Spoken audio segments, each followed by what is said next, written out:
Praise lord. దేవుని మహిమ కలుగును గాక. ఈరోజు సామెతల్లో 16వ అధ్యాయం నుండి కొన్ని మాటలు మనం చదువుదాం.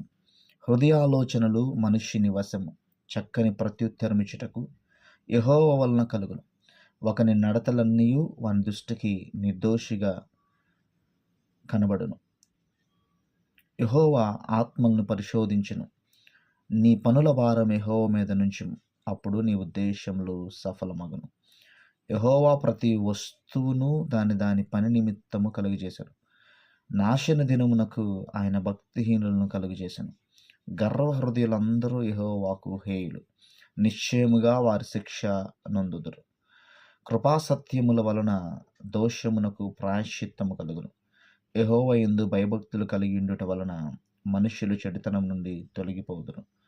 ఒకని ప్రవర్తన యెహోవాకు ప్రీతికరమగినప్పుడు ఆయన వాని శత్రులను సహా వానికి మిత్రులుగా చేయును.